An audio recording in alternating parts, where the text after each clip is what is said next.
सुरक्षा के ही भक्षक बन जाए तो फिर सुरक्षा कैसे होगी इंसान की।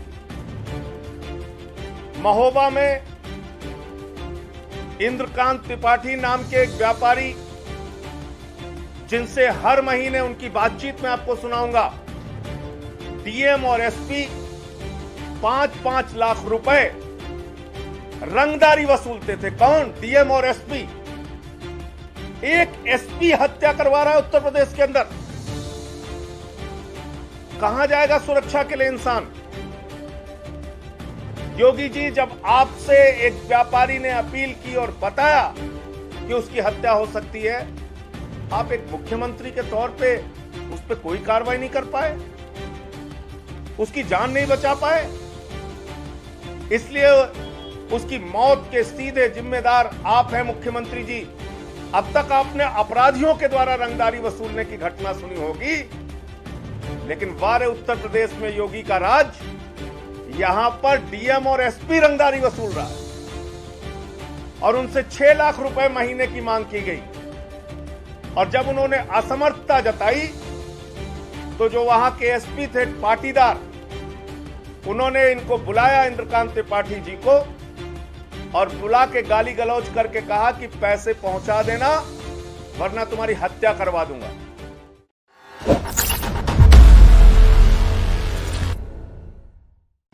उत्तर प्रदेश में योगी सरकार के अंदर अपराधीकरण, हत्याएं, लूट, डकैती, बलात्कार, अपहरण और हत्या की घटनाएं लगातार बढ़ रही हैं।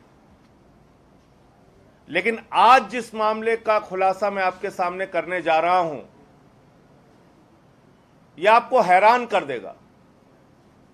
आपको जानकर आश्चर्य होगा कि ऐसा भी किसी राज्य में हो सकता है।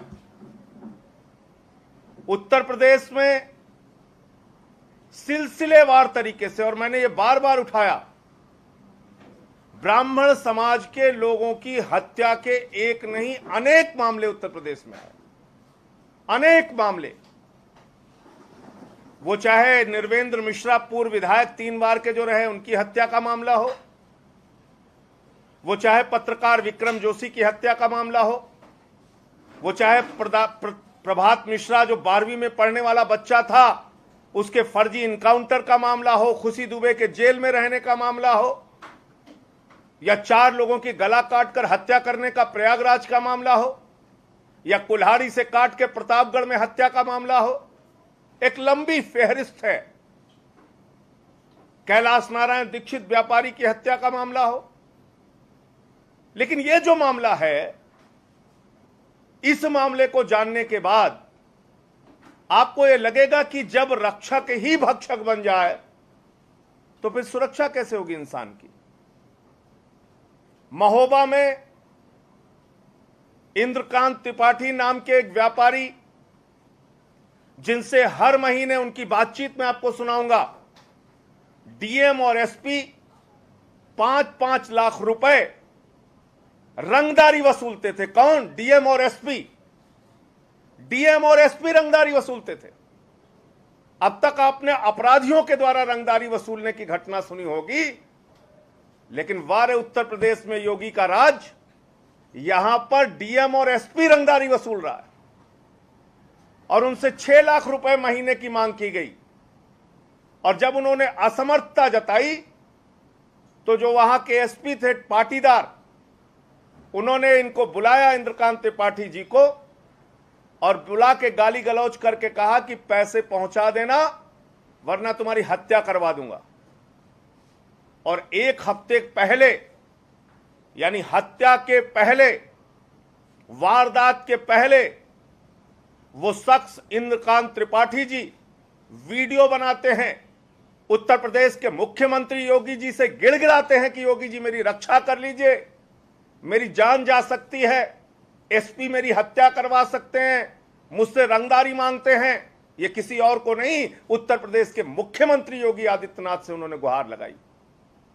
और 1 हफ्ते बाद उनको गोलियों से भून दिया गया और कल उनकी मृत्यु हो गई।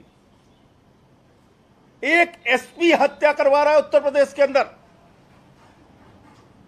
कहां जाएगा सुरक्षा के लिए इंसान? योगी जी, जब आपसे एक व्यापारी ने अपील की और बताया कि उसकी हत्या हो सकती है, आप एक मुख्यमंत्री के तौर पे उस पर कोई कार्रवाई नहीं कर पाए, उसकी जान नहीं बचा पाए। इसलिए उसकी मौत के सीधे जिम्मेदार आप हैं मुख्यमंत्री जी। और जिस प्रकार से उत्तर प्रदेश में हत्या की घटनाएं बढ़ रही हैं, आपको अपने पद पर रहने का कोई नैतिक अधिकार नहीं है, आपको इस्तीफा दे देना चाहिए। छोटी छोटी बच्चियों के साथ बलात्कार हत्या, दलित युवक को थाने में पकड़ के पीट के मार देते हैं, और ब्राह्मण समाज के लोगों की हत्या के तो जैसे बाढ़ आ गई उत्तर प्रदेश। आज पार्लियामेंट के अंदर मौका मिला तो यह मामला उठाने का मैं पूरा प्रयास करूंगा। कोरोना घोटाला जो योगी सरकार ने किया है, चाय बनाने वाली कंपनी, कंस्ट्रक्शन कंपनी, स्कूल और कॉलेज में कंपनी, राशन बेचने वाली कंपनी से ऑक्सीमीटर और थर्मोमीटर खरीद के जो एक महा घोटाला इस संकट काल में योगी सरकार ने किया है, उस मामले को भी पार्लियामेंट में उठाऊंगा। और यह अपने आप में शमशान में दलाली खाने का मामला है, लेकिन कल जो एक बड़ा मामला हुआ है, मैं चाहूंगा कि वो वीडियो आप जरूर सुन लीजिए, जिसमें एक व्यापारी ने, इंद्रकांत त्रिपाठी जी ने अपनी हत्या से पहले उत्तर प्रदेश के मुख्यमंत्री से गिड़गिड़ा के अपील की थी, मेरी जान बचा लीजिए। बस माननीय एसओ साहब के कहने के अनुसार 3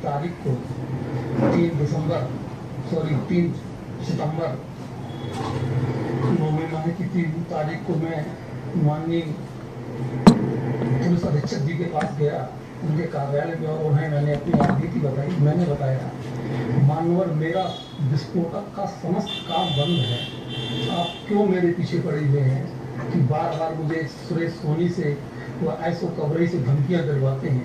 सुरेश सोनी तो आपको जो देता है, मेरे क्यों आप पीछे पड़े, क्योंकि मैं काम भी नहीं करता हूँ।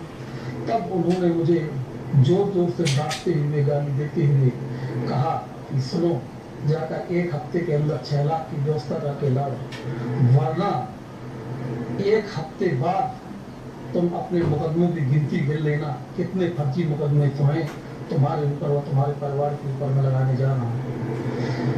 तब मैंने कहा कि सर, मेरे पास व्यवस्था नहीं है, आपको जो करना है आप कर दीजिए।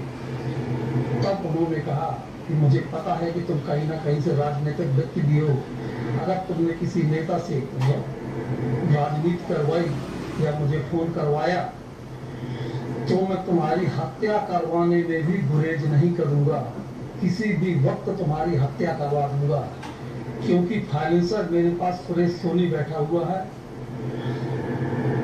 मेरे जिले में मेरे पास इतने पुलिसकर्मी हैं कि मैं किसी को भी बोल दूंगा, वो आकर के तुम्हें ठोक देगा, और मौत भी तुम्हारी ऐसी वैसी नहीं, मौत भी तुम्हारी ऐसी होगी कि जो आत्महत्या प्रतीत होगी। इसलिए माननीय मुख्यमंत्री जी महोदय, आपसे मेरा विनम्र निवेदन है कि मेरे इस केस की यथाशीघ्र जांच करवाकर पुलिस अधीक्षक महोदय को यहाँ से तत्काल हटाकर न्यायोचित कार्रवाई करें, क्योंकि मेरी किसी भी वक्त हत्या हो सकती है, और अगर मेरी हत्या होती है तो इसके जिम्मेदार पुलिस अधीक्षक महोदय होंगे। ये साफ तौर पे मरने से पहले इस व्यापारी ने अपील की है और बताया है, मुख्यमंत्री से गुहार लगाई है। ये वीडियो मौजूद है। इसमें डीएम का भी खुलासा किया कि डीएम भी पैसे मांग रहा था। डीएम एसपी दोनों रंगदारी वसूलते हैं। ये है उत्तर प्रदेश की योगी की सरकार। मेरे ऊपर 3 महीने में 13 मुकदमे कर दिए। किसी माफिया पे इतने मुकदमे नहीं हुए होंगे जितने मेरे ऊपर हो गए। कार्यालय मेरा बंद करा दिया, नोटिस रोज भेजते हैं, परिवार को धमकाने के लिए पुलिस वाले घर आ जाते हैं, रास्ते में मुझे रात में रोक लिया जाता है। लेकिन अपराधी स्वच्छंद होकर उत्तर प्रदेश में घूम रहे हैं। वो किसी को भी कहीं मार पीट सकते हैं, किसी की हत्या कर सकते हैं। तो कुल मिलाकर मैं ये कहना चाह रहा हूं कि अगर डीएम और एसपी ही गुंडे बन गए हैं, वहां यूपी में रंगदारी वसूल रहे हैं, मतलब मैंने पूरे देश में बहुत अपराधीकरण के मामले सुने। ये तो सुना कि अपराधी रंगदारी वसूलते हैं, लेकिन डायरेक्ट डीएम और एसपी रंगदारी वसूल रहे हैं और रंगदारी नहीं मिलने पर हत्या करवा दे रहे हैं। और अभी भी वो पुलिस वाला, वो एसपी खुलेआम घूम रहा है, उसकी गिरफ्तारी नहीं हुई, उसको कहीं उसके खिलाफ कार्रवाई नहीं हुई। तो इस पूरे मसले में सबसे पहले पुलिस अधीक्षक और डीएम को गिरफ्तार किया जाए, इस पूरे मामले की सीबीआई इंक्वायरी कराई जाए, क्योंकि पुलिस के खिलाफ, एक आईपीएस अफसर के खिलाफ उत्तर प्रदेश की योगी की पुलिस बिल्कुल जांच नहीं कर सकती और उसमें न्याय पीड़ित परिवार को नहीं मिल पाएगा। तो इसलिए इस पूरे मामले की सीबीआई से जांच हो और जो वीडियो साक्ष्य सामने है उसके आधार पर कोई नैतिक अधिकार योगी जी को अब अपने पद पर रहने का नहीं रह गया है। जब उनसे भी अपील करके उत्तर प्रदेश के किसी नागरिक को सुरक्षा नहीं मिल पा रही है, तो आप बताइए कि मुख्यमंत्री से बड़ा कौन सा पदाधिकारी है? किसके पास लोग अपील लेके जाएंगे, किसके पास गुहार लगाएंगे, किससे सुरक्षा मांगेंगे, किससे अपनी जान बचाने की अपील करेंगे? तो मैंने तो आज कह दिया है कि ये जो काला कानून योगी जी ने बनाया है, इसका सबसे पहला इस्तेमाल मेरे खिलाफ करें। 13 मुकदमे हैं मेरे ऊपर, मुझे कभी भी गिरफ्तार करके जेल में डाल दें। उन्होंने तो कानून बना दिया। आपने ठीक कहा कि आईपीसी, सीआरपीसी उत्तर प्रदेश में कुछ नहीं है, जो योगी बोले वही कानून है, वही नियम है। तो उन्होंने ऐसा नियम बना दिया है कि अब वारंट की ज़रूरत नहीं, किसी को कहीं से गला पकड़ के जेल में डाल सकते हैं। तो मैंने तो उनसे अपील की है कि इसका पहला इस्तेमाल आप मेरे खिलाफ कीजिए। आपका ये काला कानून मैं स्वीकार करने के लिए तैयार हूं अपने ऊपर। इंद्रकांत त्रिपाठी, डीएम जो पाटीदार थे उनका ट्रांसफ़र हो चुका है, ये एसपी जो पाटीदार थे उनका ट्रांसफ़र हो चुका है, डीएम वहाँ पे अभी मौजूद है, महोबा। उनका कॉल डिटेल भी पकड़ा गया है कि उन्होंने, उनके करीबियों ने बातचीत की है, जिसके आधार पर उनपे हत्या के प्रयास का मुकदमा दर्ज किया गया था। 307 उन पे दर्ज हो चुका है एसपी पे, लेकिन अब बाद में उनकी मौत हो गई तो अब 302 में वो कन्वर्ट होना चाहिए। अगर आपको हमारे वीडियोस पसंद आए तो प्लीज लाइक करें, सब्सक्राइब करें और शेयर करें।